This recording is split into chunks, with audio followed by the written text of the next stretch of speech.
So you currently live in Tokyo. Yeah, been here 5 years. Where are you from originally? I'm from New York City. Okay. So my question for you is, what's one thing that you wish you knew before you came to Japan? Definitely don't expect Japanese people to be as friendly as other American people when they first see you. So because usually if you just look like a foreigner, they'll assume you speak zero Japanese whatsoever. So from my mind, I was thinking like, okay, I speak Japanese, like I'm one of them. But every time I, try to talk to a Japanese person, like, oh, this tourist or somebody wants to talk to me. It's like, oh, another annoying gaijin or something. So you just have to be patient with Japanese people because they're not used so much to talking to foreigners who are really good at Japanese. So there's something controversial I wanted to ask because I've been seeing this a lot in different videos. Do you believe that there is racism in Japan? So there is, but it's not what you think. Okay, and here's why. So you're familiar with America, racism's this huge issue about like color of your skin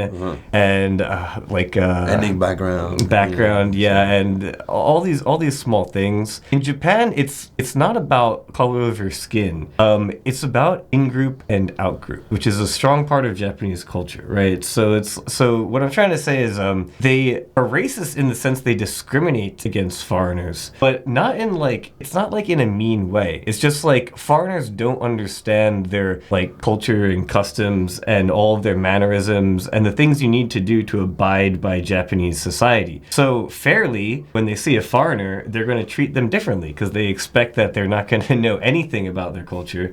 Usually foreigners, we know some things, but a lot of times we'll be treated as if we know nothing, right? And so the way they treat foreign people and native Japanese people is very different. You could call it racism. It's not really the way it is in the West, though. And on top of that, they don't discriminate really about color of your skin. Like if you're a black foreigner or a white foreigner, you're a foreigner, right? Or a gaijin, so to speak. It's not racism isn't as like specific as they have in America. What is this thing that some YouTubers talk about that when they come to Japan, they go into a restaurant and they are rejected by the owner or the host of the restaurant because maybe they don't speak Japanese or they don't look Japanese? I've got to say, I have never experienced this, but I've heard from reputable sources, people like foreigners have gone to a restaurant and they have a policy of no gaijins allowed. I don't know why this is. I don't know if it would be in Tokyo so much. Tokyo's maybe more used to foreigners.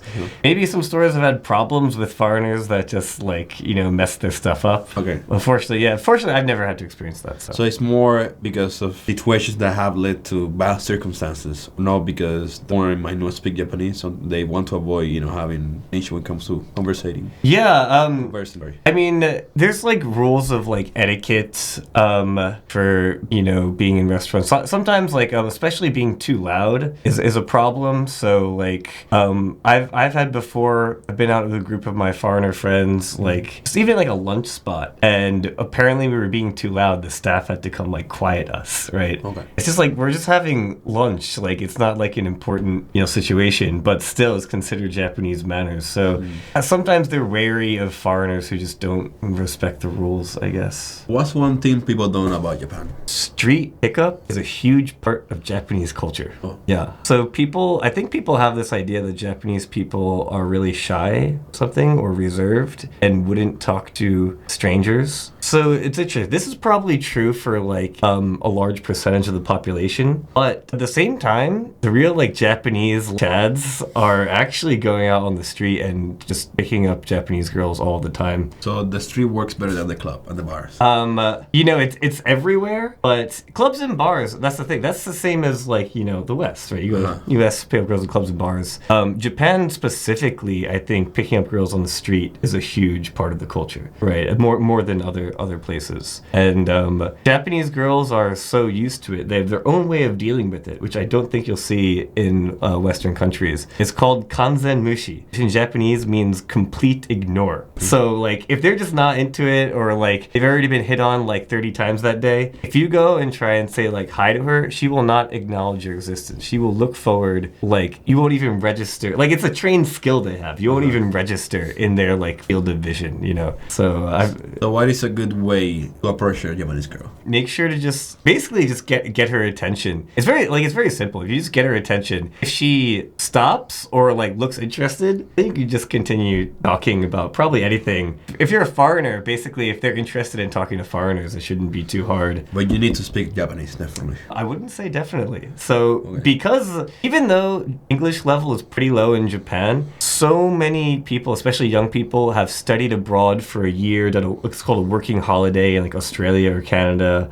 and have this interest in English. And it's pretty common that like if you just say hi to a random Japanese girl, she might have had this experience and be really happy to talk to you in English, like in whatever level of your English is. So, what do you think is the preference for Japanese girls and Japanese guys? Like foreigners, non-foreigners? But the sad truth is, the like hottest girls in Japan, say the top 20%, are not interested in foreigners at all. They want the Japanese ikemens, which means like hot guys. It's like the Chads of Japan, right? They're not gonna be interested in foreigners. So and then like if you go a little bit down, Japanese girls who they're still attractive, but they realized probably they're much more attractive to foreigners, and they probably can't get the top Japanese guys. So those are the ones that probably have good success with. Yeah. And most Japanese guys are almost exclusively into Japanese girls, honestly. Occasionally you'll find Japanese dudes who are like, I want to date a white girl.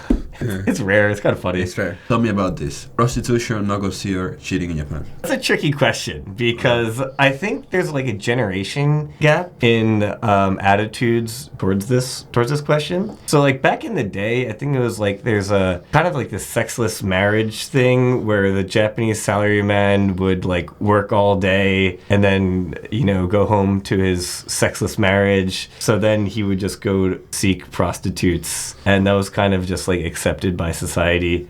And I think that attitude has carried a bit down to the younger generation. But it's changing. I think it's changing. Like I think some Western attitudes are more infiltrating Japanese society, and I think the working culture might be a little bit different for younger Japanese people, so that sexless marriage thing might not be repeating in this generation. Compared to the West, there's still a different idea of marriage as being part of like a function of society, not so much like I guess the romantic concept. Okay. But I think that might be changing a little bit. If you're a foreigner and you want to come work in Japan, what are the easy jobs that you can get? The easiest jobs, you basically have to be a English language teacher or a recruiter. If you have no other skills. Yeah.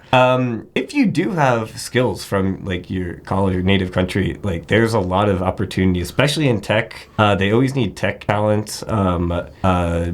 In the data fields. And in fact, if you do have these capabilities plus Japanese language, it'll be easy for you to get a visa, I think, and it would be a very great experience to come work here. One of the things that I was looking at here in Japan is the abandoned homes. People moving out of the countryside, moving to the cities, and a lot of foreigners now are interested in buying these abandoned homes and turning them into Airbnbs or motels or rental apartments. How easy or how difficult is for a foreigner with relatively no experience of being in Japan to come here and buy this property? That's a good question. Unfortunately, I don't have any knowledge about this, but yeah, you definitely would still at least need a visa to stay here for any amount of time and do any kind of business here. So that's probably important. I mean, basically, it's like, why would you want to do this though? Honestly, these abandoned homes that they're giving away for free pretty much exist because no one really wants to live in these locations, and they're being depopulated pretty fast. And if you take one of these homes, the amount of work it would take to make it livable it's not a small thing, right? So it would take thousands of dollars. Probably, yeah. And unless you can market it really well as a countryside vacation home, it's not going to be in some hot or populated area that people want to go to. So it's definitely something you'd have to think hard about why you want to do this before jumping on like the free houses in Japan. Yeah. Japanese girls not showing their face on Tinder. So this is an interesting one. Like if you've any experience on Tinder in Japan, you will see back of girls' heads, pictures of cakes, cats, houseplants, random nonsense screenshots. Literally anything but what the girl looks like. And the reason for this is still up to debate by experts. They're not entirely sure. But I'm going to take a guess that, one, Tinder's reputation in Japan is as for hookups, right? So Japanese girls like to be outwardly modest, so they don't want to have their identity exposed on Tinder. They'll be like, only we'll send you a picture, after we match or something. Like they they don't want to be outed for being on Tinder. But the fact that they're all on Tinder means they're not modest. So, there's a gap between actions and reality. And there's something to be said about Japanese culture of like not wanting to show your face on camera or on the internet, even though there might not be any like consequence. There's just some shyness about that. Do you think the dating apps here work better than in America or in some other countries that you've been before? I am of the opinion dating apps are not working well anywhere.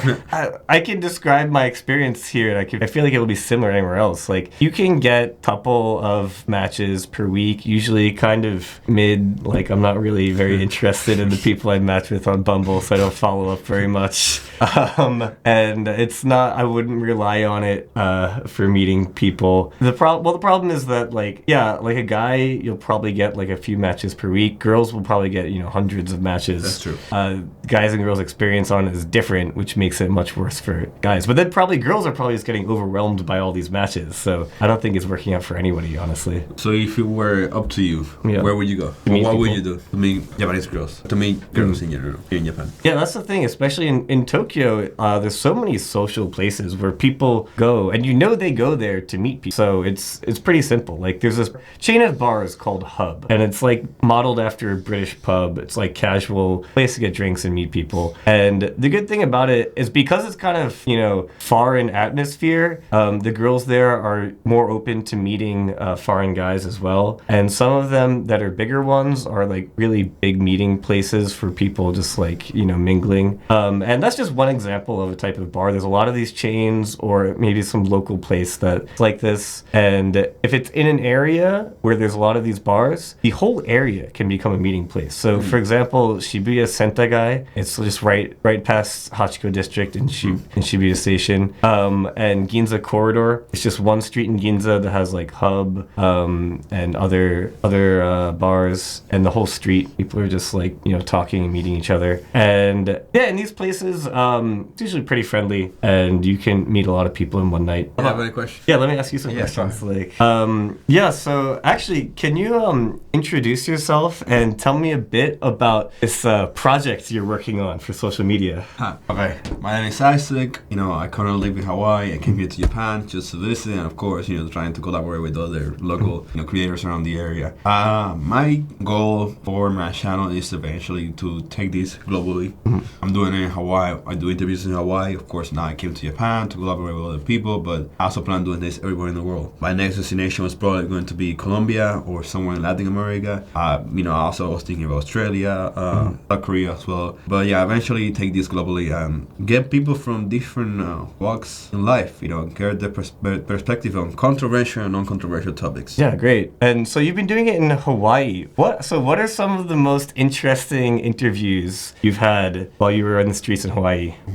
So I usually don't go for crazy interviews. When I started the channel, I was doing 9 interviews, so I was getting a lot of drunk people to talk, and they were saying crazy stuff, of course. Yeah. But now I'm more tame, more peaceful when it comes to asking questions. Of course, once in a while I still ask controversial questions, right? One thing that I realized of asking questions in Hawaii to locals and non-locals is that sometimes when you ask a question in Hawaii and it's about something related to a specific place in Hawaii, they don't want to say anything about that. Because if let's say they reveal a place that is unknown or semi-known to tourists, they think that can cause an overflow, tourism in the area and can destroy the area. Some people don't agree with that. Some people agree with that. I gotten a lot of hate also in some of my videos because there was a time when I asked a guy what's something people don't know about Hawaii, and then he told me, there's this place in this island that has one of the most beautiful views ever. And then a lot of people, local people, Hawaiians were giving me a lot of hate comments about it. Hey, don't reveal this place, it's sacred, whatever, right? And then a few weeks forward, I see a video that goes more viral than mine, revealing the place again. I know it's receiving no hate comments. I was like, why my video, which is a small account, receiving hate comments, and then this guy has like 10 million views and he's receiving no hate comments, But things like that does happen, right? So you just gotta be prepared for the positive and the negative aspects of social media. That's all, of course. But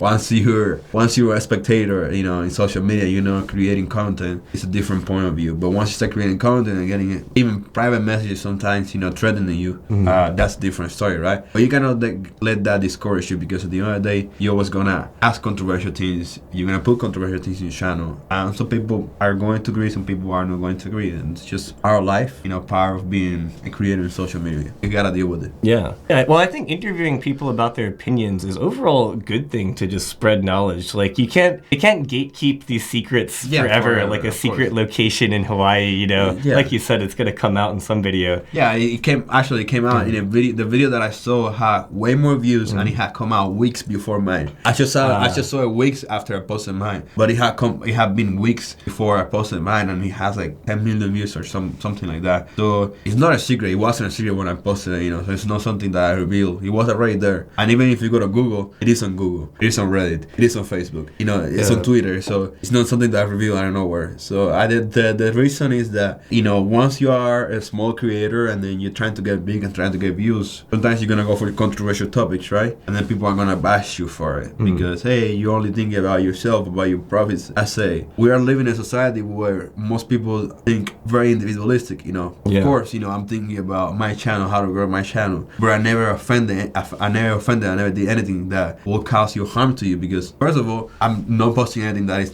illegal. Right. First of all, in the eyes of the law, right? Second of all, what I posted was already seen by millions before me. So and before I posted my video. So it's not something that honestly I should. I was worried about at the moment. I was like, oh, did I offend someone or something? But at the end of the day, I realized sometimes I'm gonna offend people.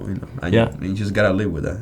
Yeah. And actually, it's interesting from a creator's perspective. And when you do these interviews and take footage, you realize you do have a lot of power in some sense because you control the whole editing process afterwards, and you can create almost whatever story you really want to tell. And you don't think about it until you start doing this. Like, wow, this person gave me like control over their whole public image. God. So I think there's something to be said for like ethics for creators. Is a real thing. I mean, it's you have to deal with people that are gonna be against what you post. As long as what you post is not completely immoral or something that is seen as bad by society, because what I posted was just something about some location. It was already seen by millions of people before I posted the video. I'm not encouraging anyone to go and destroy that location. I'm not encouraging anyone, hey, go see this location, go crash this place. I never say that. Of course. So I'm not promoting anything that is bad in the eyes of society or illegal. Yeah, and it's funny you mentioned this event because there's a similar thing in Japan. This kind of isolated resort recently had like some foreign YouTuber influencers coming to cover it to show like travel destinations in Japan, and they started getting too many foreigners that they put out like a message they didn't want people to film in it anymore and like bring any more foreign attention to it. So I guess that is a thing some places are about. I understand that sometimes when you got a lot of foreigners that come and don't understand your culture, they come and they behave in a way that might be harmful to the environment, the local environment and the local people, of course, But you also have to understand we're living in a globalized economy in a globalized world, right? Your players are not gonna be unknown forever. They're gonna be known. The only thing that you can do is promote. The only thing that you can do is promote that those foreigners come in a peaceful manner, that they obey your laws, they obey your customs, so that they don't produce any harm to that place, and of course to the local people. And this is super applicable to Japan because they do have very strong customs and mannerisms they want foreigners to obey. But at the same time, they really need foreign money for tourism to help prop up the economy weekend. So, and of course, if you're a tourist destination, like your city, you want foreigners to come and spend money there. So there's really two sides to the story. My opinion is, you need tourism, right? And if you don't want people to come and trash your place, then if they don't obey the law, then fine them or jail them.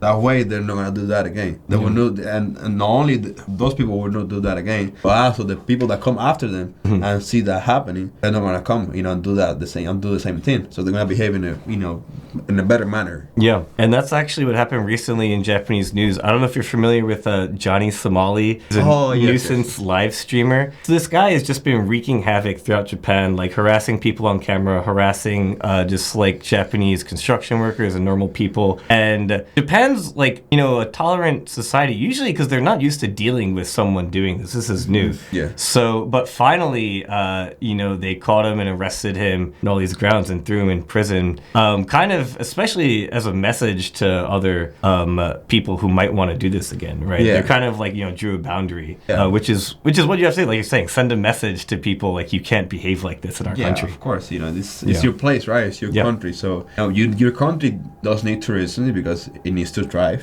economically. And if your country thrives economically, then your citizens do as well, right? Yeah. They have better lives.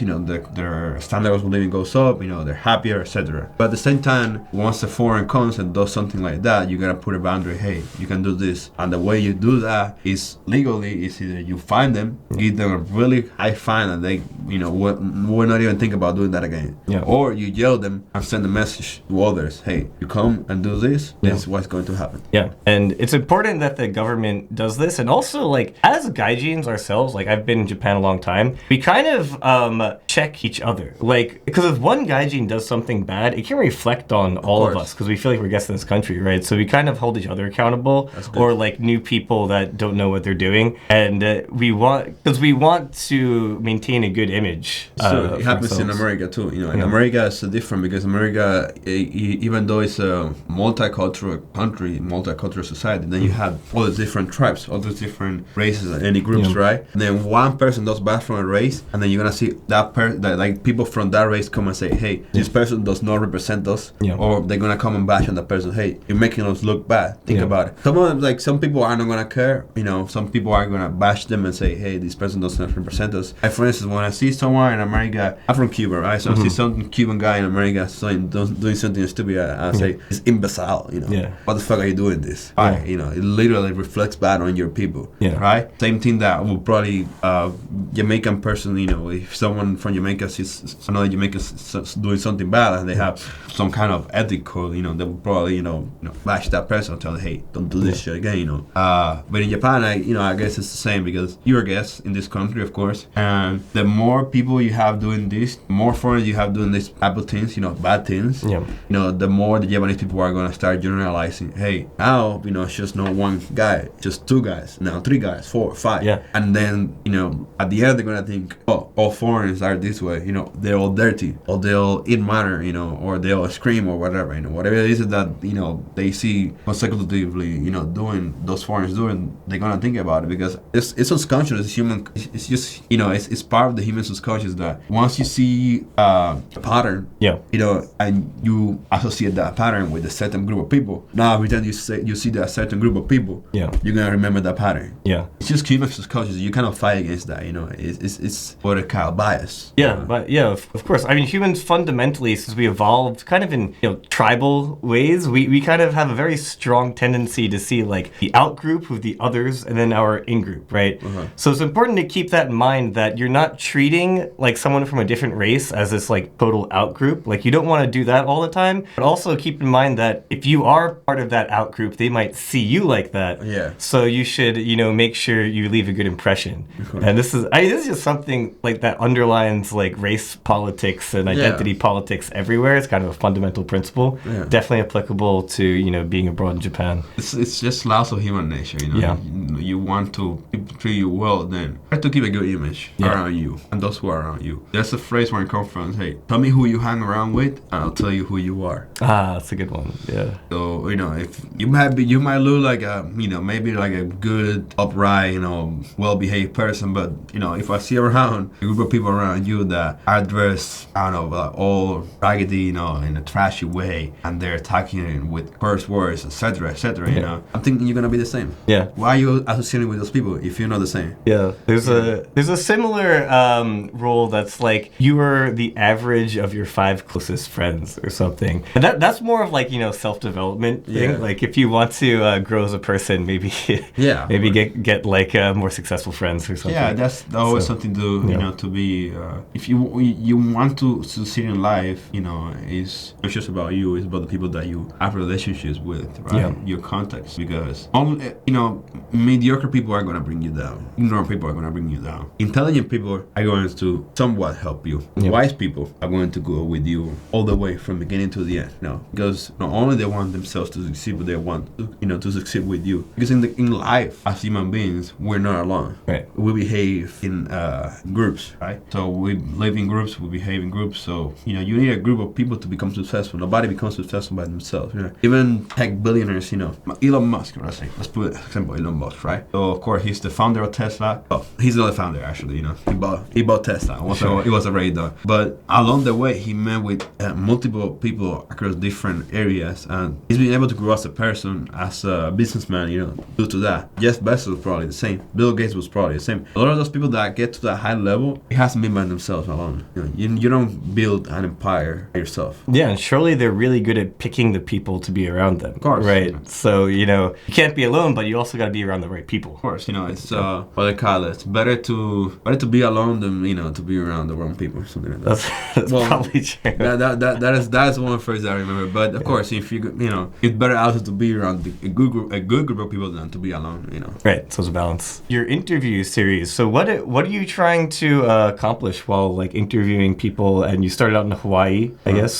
Sorry, Canada. Oh, so tell me how you started this interview process and how it's evolved. Okay, so first when I began this in Canada, I was doing night street interviews, of course. I was doing basically getting drunk girls to, say controversial shit in my fun and controversial, in my channel, right? Yeah. And then after a while, I was like, well, I don't want this to be my image in social media, right? Because I want to take this professionally. So I thought about it. Well, I said, well, I need to somehow change the method, And I came across different people. I came across Takashi. I came across this other guy called Sprout. He interviews in Canada, in Vancouver. Okay. William Rossi or Andy Rossi, I remember right now his name. His trying to handle his Sprout. And then I came across this other channel called Dos of Society. So I came across them. I started getting ideas from them, and also other people too. The guy that was mentioning earlier, marijuana. The guy that goes around, asks people, hey, what do you think? What do you think is the sexiest language in the world? I got ideas from multiple creators, right? I said, well, I want to take this professional way. So I thought to myself, well, I need to take a different approach. And the way I did that was, I'm gonna go around and still ask somewhat controversial questions, but I would like to do now the interviews, and get people to talk what they think with their heads in the right place, not drunk. Okay. Okay. Once in a while, maybe I do a drunk interview or whatever, right? Just for fun. But I want to see what people actually think, the perspectives on different issues with people in the right mind, right? And the purpose of the channel, eventually, let's say, is for me to travel around the world, ask the questions around the world. Doesn't matter where I am, and get perspectives on national and global issues, or local issues too, of course. Because there are some issues that might be pertaining to Kyoto that are not relatable to Tokyo. Right. But there are issues that are relatable to Japan. Yeah. But there are issues that are relatable to Japan, but not to the U.S. To the U.S. and not to Japan. So yeah, get perspectives on different issues. Locally, nationally, and also globally. And of course, maybe in the future, also incorporate reviews of certain places. Let's say I'm traveling to Sapporo, right? And I want to go to, let's say I want to go to a good izakaya restaurant. I would like to interview the chef. I would like to interview the person who's cooking the meal too. Help them out with the business, of course, and also asking questions. Hey, how did you come with this? Get a couple shots or maybe of the food that I'm eating. About Anthony Bourdain style, right? Right. So if maybe I become a food influencer, who knows? If I like the food well enough, but eventually try to branch out into different areas, not just asking controversial questions, but asking questions about what people come relatable to businesses, food, entertainment, things like that. Going to different subjects. Yeah, interesting. It's kind of like being an independent journalist. Yeah, you could call it that way. When I started this, I got inspiration from those guys, but I also got inspiration from Anthony Bourdain too.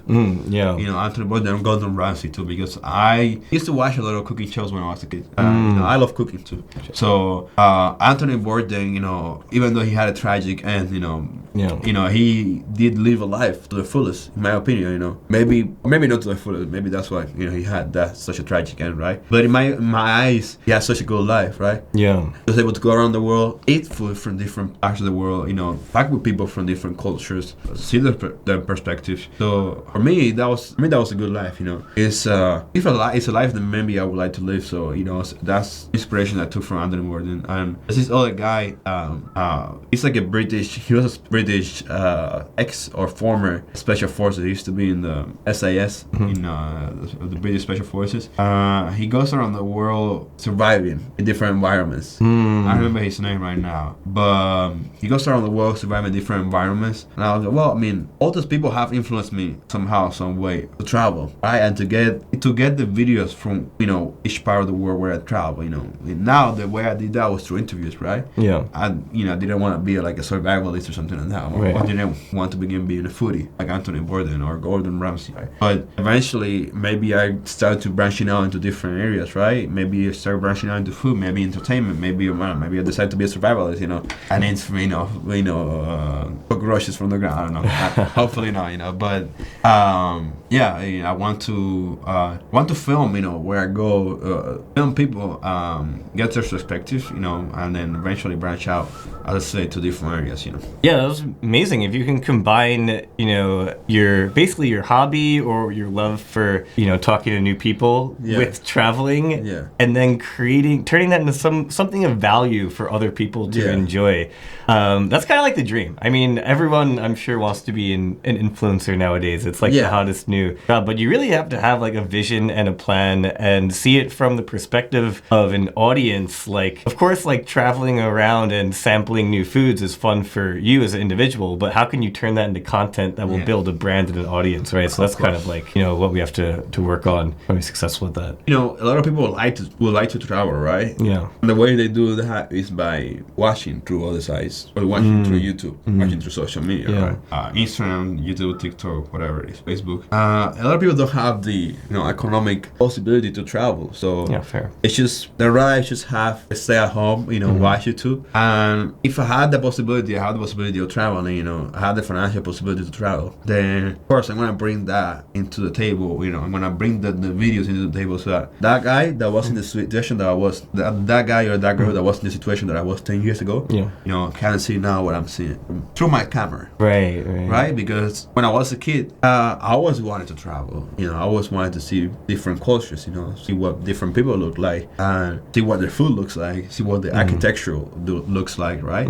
But social media has come a long way. Videos have improved in quality, audio has improved in quality, the quality of the content has improved too. The video from 15 years ago is not the same as the videos from now, right? People are putting really good effort into making these videos, and I want to do the same. I want to get to a point where I can focus my whole time on creating videos for the audience, for that person that is in my position, or that was in a similar position, when I was like 10 years old, 8 years old, whatever. If that person wants to experience the world through someone's eyes, or someone else's eyes first, or someone else's camera, then they can do it through my channel. Now, eventually, if you become rich, or you become well financially, then go travel yourself. Of course, I encourage you. You go travel yourself. It's better to see things through your own eyes. Obviously, this. But if you don't have the economic means yet, hey, I want you to come to my channel. I want you to, see what I'm seeing. And see the people that I'm talking to, see the food that I'm eating, etc. Right? And that may inspire people to, or spark kind of a flaming people, to do the same eventually in the future with, their own eyes. Because eventually you want to experience what I experienced. You don't want to be behind the camera forever, behind the YouTube channel forever. You want to go, push, smell, taste, everything, right? So once you have those the means to do those things, go ahead and do it. I like how it's like a long-term cycle of inspiration, like how you were inspired by Anthony Bourdain as a kid. Then you can make these travel videos. Some kid watching you going to be like, oh, wow, I want to do that later. Then, like, one day he'll be on an interview and be like, I was inspired by that Curious Isaac guy. Hopefully. Hopefully, if it gets to that point, I would like to, definitely be that person that inspires the next generation, just like I was inspired to, it's the truth. If I didn't watch those videos, you as Anthony Bourdain, Gordon Ramsay, I would not be doing this. Yeah. You know, because I would not know better. You know, I wouldn't know better. You know, I would just be a person living in a small bubble. You know, in a small pond. But you realize there's so many things to see in the world, so many cultures to see, so many people to talk to, so much food to taste. I mean, you have to do it. You have to do it. You have to expand your horizons, and expand your mind as well. Yeah, agreed. Awesome. All right, I think that's a wrap.